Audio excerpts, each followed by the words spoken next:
हरि ओम यज्ञेन यज्ञमयजन्त देवास्तानि धर्माणि प्रथमान्यासन् तेहनागं महिमान सजन्त यत्र पूर्वे साध्या सन्ति देवाः। ओम राजाधिराजाय प्रसय्यसाहिते नमो वयं वै श्रवणाय कुर्महे समे कामान् कामकामाय मह्यं कामेश्वरो वै श्रवणो दधातु कुबेराय वै श्रवणाय महाराजाय नमः। ॐ स्वस्ति साम्राज्यं भोज्यं स्वराज्यं वैराज्यं पारमेष्ठमराज्यं महाराज्यमाधिपत्यमयं समन्तपर्याः ईशात् सार्वभौमः सार्वायुषान्नादात् परार्धात् पृथिव्यै समुद्रपर्यन्ताय एकराळदिदिदपेशश्लोको विगीतो मरुतः परिवेष्टारो मरुतस्यावसङ्गृहे आवीक्षितस्य कामप्रीर्विश्वे देवाः सभासदैति श्रीनारायण वासुदेवाय सच्चिदानन्द सद्गुरु साईनाथ महाराज की जय। करचरण कृतं वा कायजं कर्मजं वा श्रवणनयनजं वा मानसं वा अपराधं वीतमवीतं वा सर्वमेतत्क्षमस्व। जय जय गरुडाब्दे श्री प्रभो साईनाथ श्री सच्चिदानंद सद्गुरु साईनाथ महाराज की जय।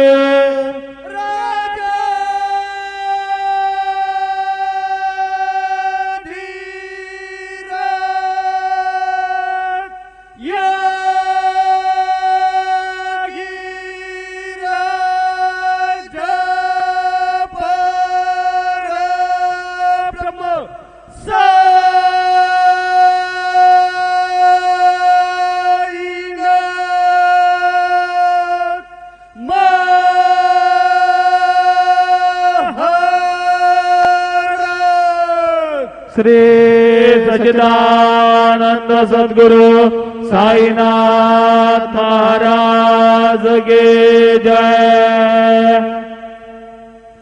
हरि ओम।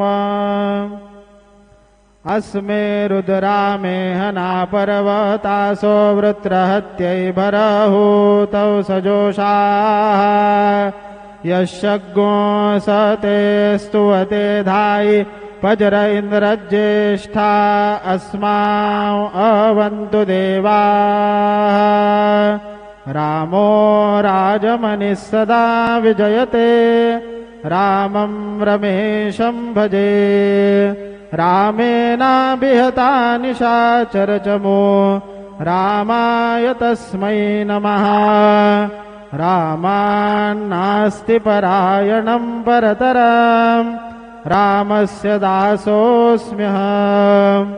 रामे चित्तलयः सदा भवतु मे भो राम मामुद्धर। गुरुर्ब्रह्मा गुरुर्विष्णुः गुरुर्देवो महेश्वरः गुरुः साक्षात् परब्रह्म तस्मै श्री गुरवे नमः। सद्गुरु साईनाथ चरणकमलेभ्यो नमः। सायं पूजनार्थे चन्दनं समर्पयामि। गन्धर्वस्त्वा विश्वावसुः परि दधातु विश्वस्यारिष्ट्यै। यजमानस्य परिधिरस्य अग्निरिळयीळितः विलेपनार्थे चन्दनं समर्पयामि। चन्दनस्योपरि अलङ्कारार्थे अक्षतान् समर्पयामि।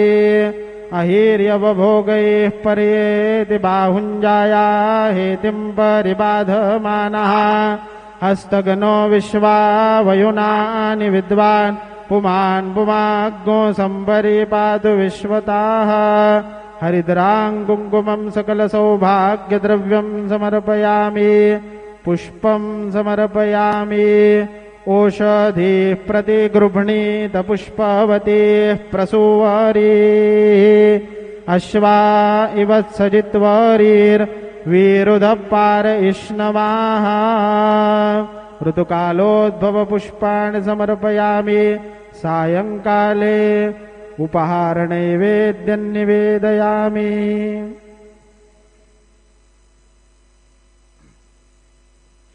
अन्नपतेर्नस्य नो देहनमेवस्य शुष्मिनाः प्रप्रदातारन्तारिष ऊर्जन्नो देहि द्विपदे चतुष्पदे चतुष्कोणमण्डलं कृत्वा तदुपरि नैवेद्यपात्रं निधाय गायत्रीमन्त्रेण पात्रान् सम्प्रोक्ष धेनवाः अमृतीकृत्य ऋतन्त्वा सत्येन परिषिञ्चामि नैवेद्यं निवेदयामि ॐ प्राणाय स्वाहा ॐ अपानाय स्वाहा ॐ व्यानाय स्वाहा ॐ उदानाय स्वाहा ॐ समानाय स्वाहा ॐ ब्रह्मणे